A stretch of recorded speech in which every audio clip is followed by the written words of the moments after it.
for those of you who are in academia, you realize that, or you begin to sort of doubt yourself, and you sort of see yourself in all sorts of negative ways. There's kind of two groups of people, I guess, that end up happening in academia and doing the academic thing. Is that one side becomes like incredibly insecure with what they're doing, and then the other side becomes like this sort of overconfident, take charge kind of person that sort of bulldozes people over. And you see, I'm sure that's pretty generic that you see both in, academia and industry, but you tend to see this a lot more because what ends up happening is that in the academic game, you're always looking at your flaws. You're always thinking about, what can you improve? What's problematic? All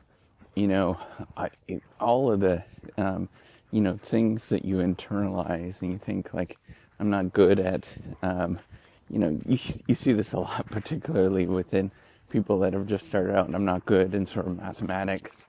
And so I stick with that, or I'm good in mathematics and I stick with that. You see all of this kind of stuff, and really it's just kind of like insecurity in terms of you thinking that you can't do something. Good morning. And then you start, tackling yourself or looking at yourself in kind of negative ways. And then, the longer that you sort of stay with it, the more difficult it is, right? And you get used to that sort of track. And particularly if anybody that's gone through the whole tenure process, you'll completely understand, you'll question everything that you do. And then you think like, man, I'm not good in any sort of thing.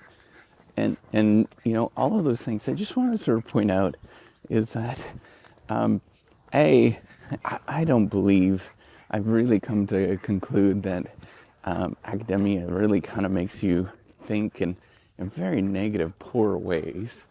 And then B, continuing on with A, is that everybody is pretty remarkable. They all have their, amazing, cool things that they're doing, and even the things that you think are like negative traits, they're not weaknesses in any sort of way. That's just the thing that makes you you.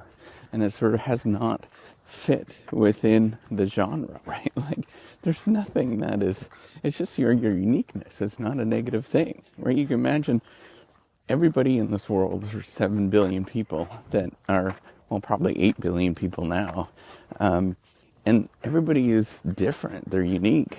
And you can sort of say like that difference, that one particular trait that is different is a weakness compared to somebody else. But, instead you should be thinking about, hey man, that's really different. That's really unique. That's an amazing thing. That's sort of unique to you. And so that's the first part of it, is sort of think about that. And then B, you sort of think about like, that you can't do anything, and, all this kind of stuff that piles up, and you sort of become, more, I don't know, you either, you just become like increasingly more insecure with yourself in terms of what you're doing.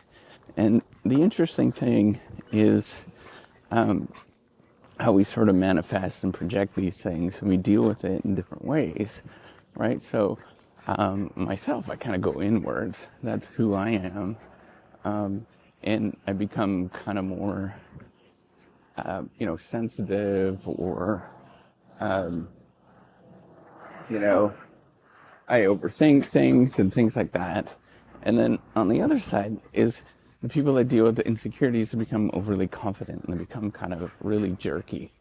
And they sort of take over the world, right? And you're like, what is going on? And it's really just a sort of manifesting of insecurity, and how they're dealing with the uncertainty of the world is they want to control the world, right? They want to sort of take over the world in some sort of way to control it. And in reality, they can't. And they have difficulty with dealing with that. And when they can't, they, sort of lash out in different ways and things like that. So, what I want to point out is that I think what we need to deal with is just have a more empathetic culture. And I'm not saying kind of woo-woo-ness in any sort of way. What I'm saying is figuring out how to become more of, just dealing with these things in a more open way. And now the thing is that most people that you're going to run into, they're never going to want to do that. And so that's fine, right? Like, that's them. But for you, you can deal with it in an open way and be okay with, hey, I'm just going to be who I am, right? And I'm just going to be this, whatever it is, quirky person, or I'm just going to be me, right? And if somebody sort of encroaches on that, you're just like, okay, whatever, that's them dealing with their own things. And this is me, in terms of how I deal with things. And I think as you sort of start seeing the world in that slightly different way, you can process things a little bit more. You can somewhat be more kinder, I guess, both to yourself and to other people. And you can start thinking about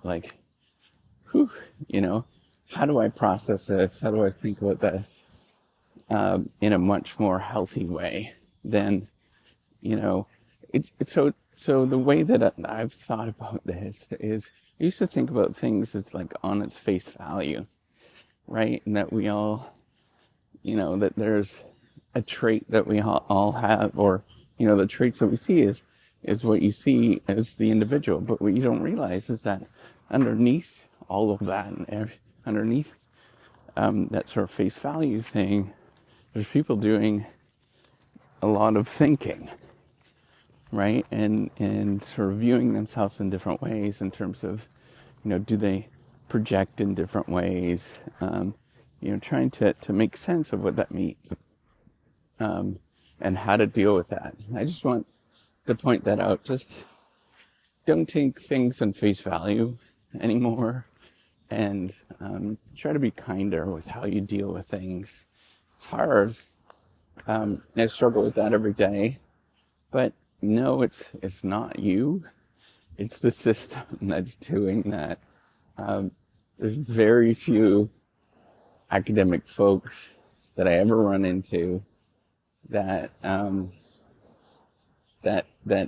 don't have the shared experience that we go through.